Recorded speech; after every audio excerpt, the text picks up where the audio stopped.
Picture this. You're climbing the steps of the Acropolis. The marble gleams in the sun. Tourists shuffle past you. And then you remember, it's the year 150 AD. The Parthenon is still standing. Statues still tower. Priests are still tending altars.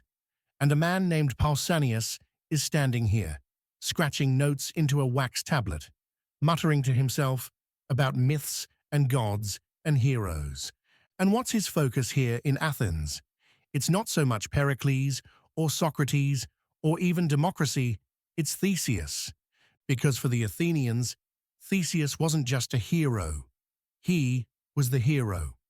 Their founder, their symbol, their George Washington, their King Arthur rolled into one. And Pausanias, centuries later, can't walk through Athens without bumping into him. Every shrine, every story, every street corner, it all leads back to Theseus. Now let's talk about Theseus. And if you're picturing some simple slay the Minotaur, save the princess fairy tale, buckle up. Because like every Greek myth, it's way messier than that. Theseus is the son, maybe, of Aegeus, king of Athens.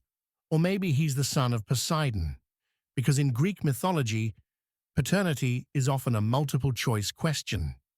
As a young man, he lifts a boulder to find a sword and sandals, proof of his heritage. And then instead of taking the safe coastal road to Athens, he takes the dangerous inland route. Why?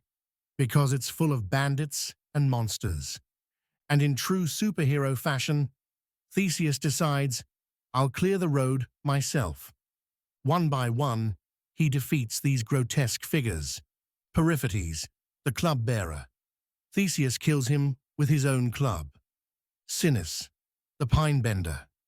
Sinis tied travelers to bent pine trees and flung them apart. Theseus gives him a taste of his own medicine. Procrustes, the stretcher, he forced guests to fit his bed, cutting off their legs if they were too tall, stretching them if too short. Theseus makes him fit his own bed. This is the Athenian spin on heroism. Not just slaying monsters, but imposing justice, taking chaos and turning it into order. And then, of course, there's the big one, the Minotaur. You know the basics. King Minos of Crete demands a tribute of youths from Athens. They're fed to his pet monster, the Minotaur, half man, half bull, locked in the twisting corridors of the labyrinth. Theseus volunteers. He sails to Crete, woos Minos's daughter Ariadne, and with her ball of thread, he enters the labyrinth. And there, in the darkness, in the stench of blood and fear, he slays the Minotaur. This isn't just monster hunting. This is national therapy.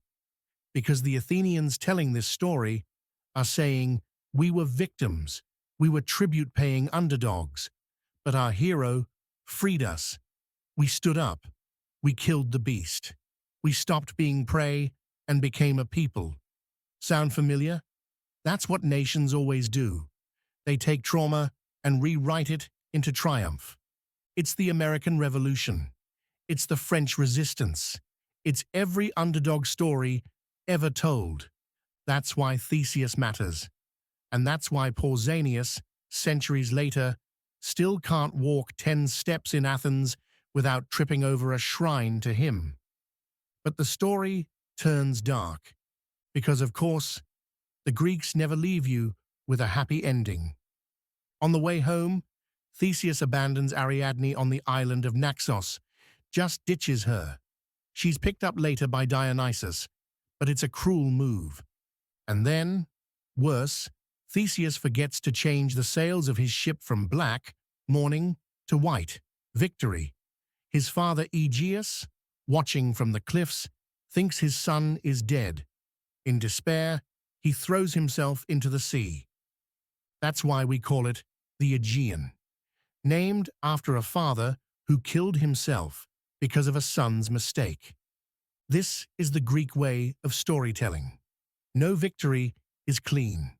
Every triumph is stained with loss. But in Athens, Theseus isn't remembered as a tragic screw-up.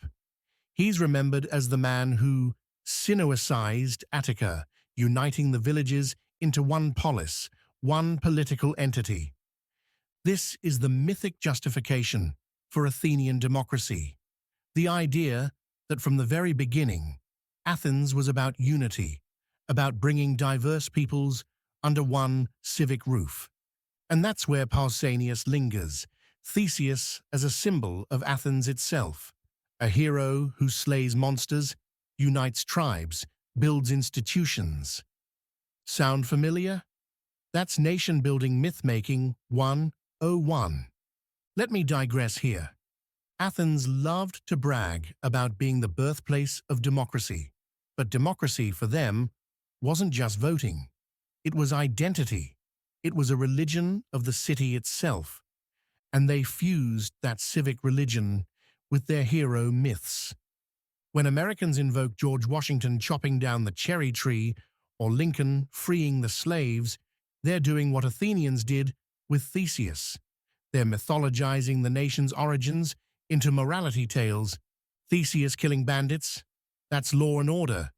Theseus uniting Attica, that's federalism. Theseus slaying the Minotaur, that's throwing off foreign oppression. It's propaganda, but it works. But Athens isn't just Theseus. Pausanias reminds us of something else, the ghosts of Marathon. 490 BC, the Persians land at Marathon. Outnumbered Athenians charge them. Against all odds, they win. But here's the part that matters to Pausanias. The Athenians believed the dead fought beside them, that phantom warriors rose from the earth, that Theseus himself appeared in the melee.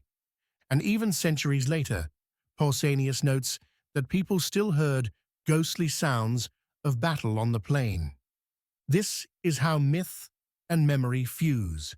Marathon isn't just a battle, it's a sacred encounter, a reminder that Athens had divine backing. And again, how modern is that? Think about soldiers claiming angels fought beside them at Mons in World War I. Think about the ghost stories from Gettysburg. Humans do this everywhere. We mythologize trauma until it glows with supernatural light. And then there's Eleusis, just outside Athens. Here stood the sanctuary of Demeter and Persephone, the place of the mysteries, secret rites so powerful that revealing them was punishable by death. What happened in those rites? We don't fully know, but we know the myth behind them. Persephone kidnapped into the underworld, Demeter grieving, the cycle of seasons born from her daughter's absence and return. This myth isn't just agricultural, it's existential. It's about death and rebirth, loss and return. And for Athenians and for Greeks across the world, initiation into the Eleusinian mysteries promised something astonishing. Hope. Hope that death wasn't the end.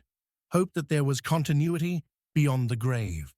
So here's Athens, the rational city of philosophers, yes, but also the mystical city of secret cults, where thousands gathered by torchlight to reenact a story of grief and rebirth.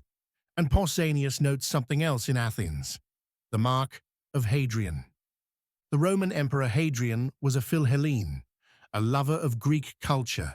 He built libraries, temples, aqueducts. In Athens, he raised colossal buildings that rivaled the Parthenon itself.